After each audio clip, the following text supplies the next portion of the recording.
Good morning or welcome back.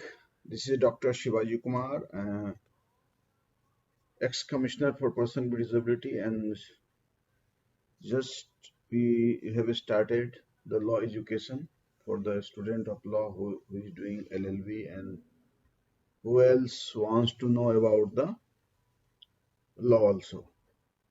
So today we are going to explain about the word of jurisprudence and just there are questions those who are preparing for LLB and the various questions may be asked like define and explain of jurisprudence, what are the content of jurisprudence. Otherwise, they may ask discuss the nature and scope of jurisprudence, evaluate the needs and importance of the subject in the study of law. So today we are going to explain about the jurisprudence. So it's always we know the word jurisprudence has been derived from Latin word jurisprudentia, which in this widest sense means knowledge of law. The Latin word juris means law and prudentia means skill or knowledge. Thus, jurisprudence signifies the knowledge of law and its application. In this sense, it covers the whole body of legal principle in the world. So,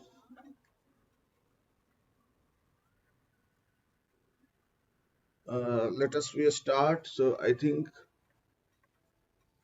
we're starting gradually to know about the jurisprudence. And this, in the jurisprudence, you may define its in your own way also. So there are many notes are available on the if you find in the Google and YouTube also. If you want to write in English, so generally in the student of law, it's easy to answer it in English. So we would like to define jurisprudence and its limit sense means the elucidation of the general principle upon which the actual rules of law are based. It is concerned with the rules or external conduct which persons are constrained to obey. Therefore, etymologically, jurisprudence is the science which imparts to the knowledge above etymologically law. The law, of course, is the term of various connotations. Here we use the term law in its abstract sense, that is to say, in the sense of concrete status, not in the sense of principle underlying the law. Thus,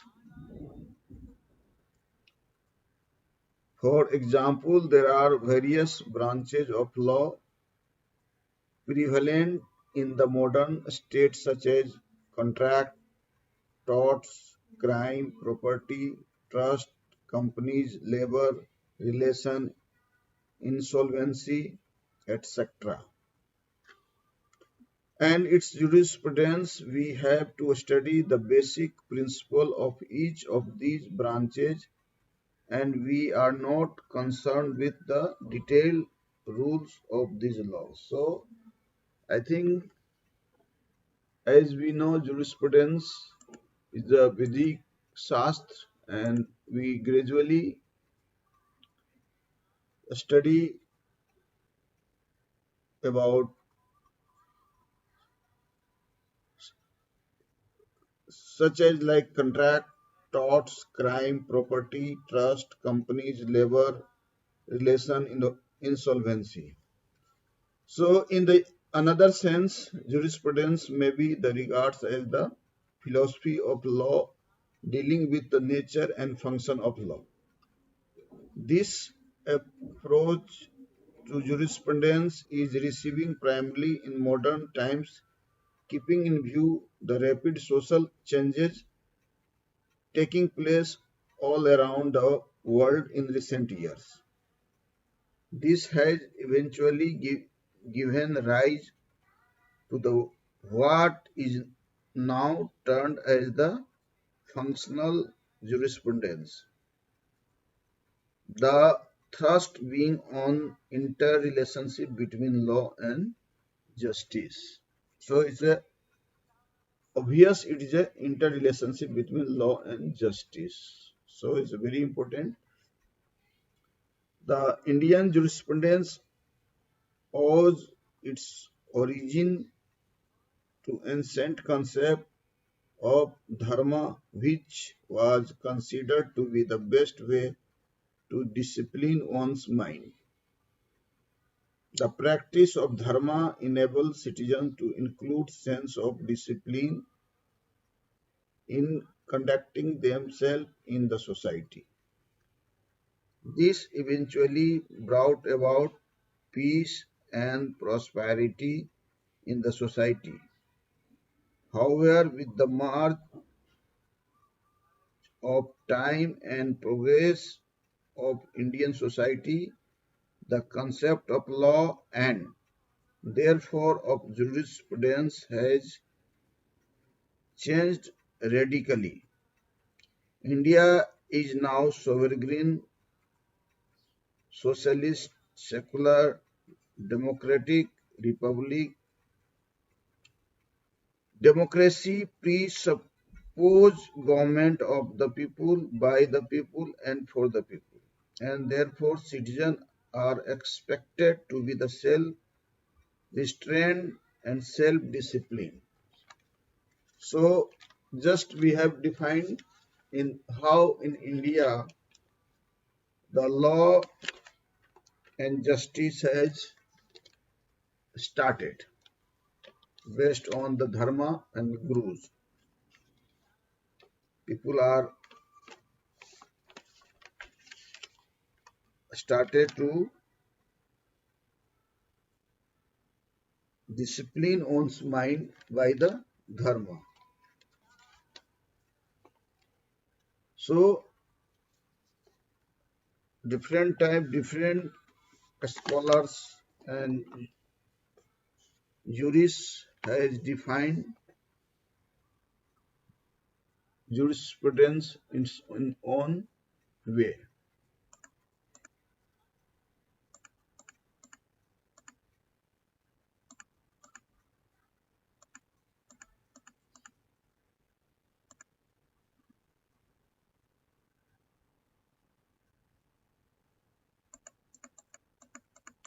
So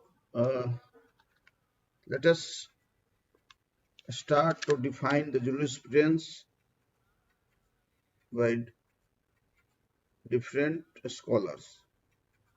Jamni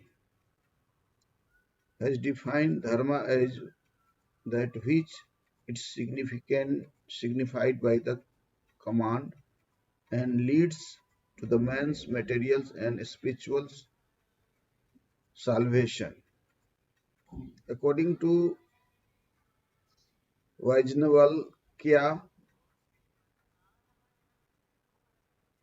Vyavhara means those rules which determine the judicial proceedings or controversies. Thus, in the sense of jurisprudence deals with the principle underlying the rules which applied in deciding and legal controversies judicially. In India, we see the Professor Gray has opined that jurisprudence is the science of law, the statement and systematic arrangement of the rules followed by the courts and the principle involved in these rules. Thus, jurisprudence deals with that kind of law which consists of rules enforced by court while administrating justice.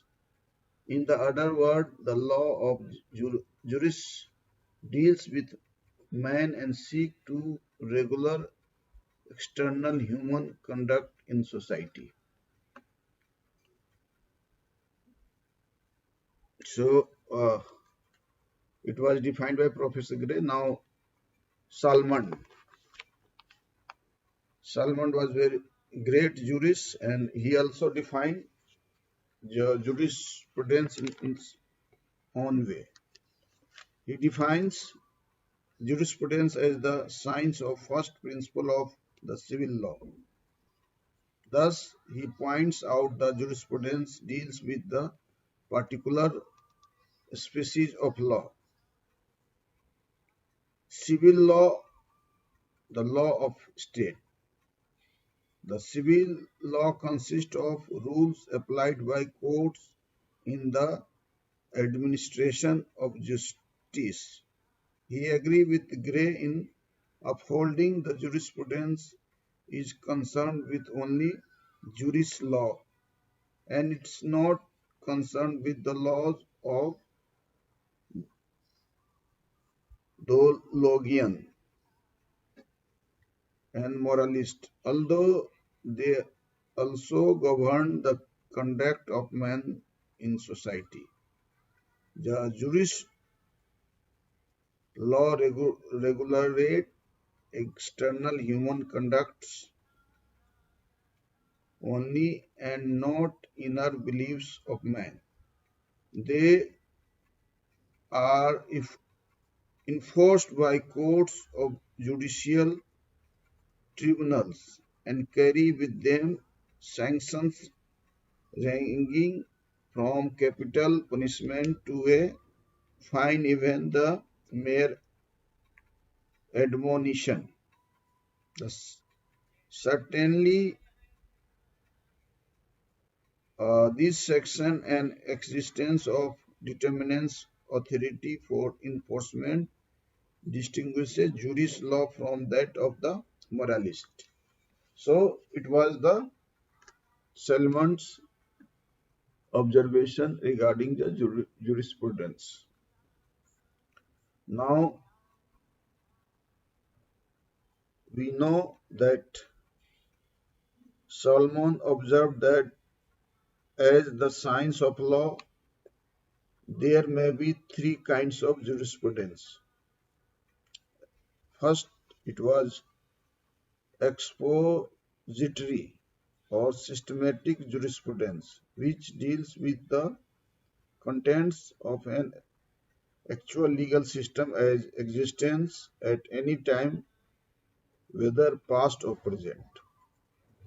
Second thing he has observed about legal history, which is concerned with the legal system and its process of historical development. Third, he observed that the science of legislation, the purpose of which is to set for law as it ought to be. It deals with future of legal system and the purpose which it may serve. So it was the three-dimensional observation by Salmon regarding science of law. So we'll go further and just uh,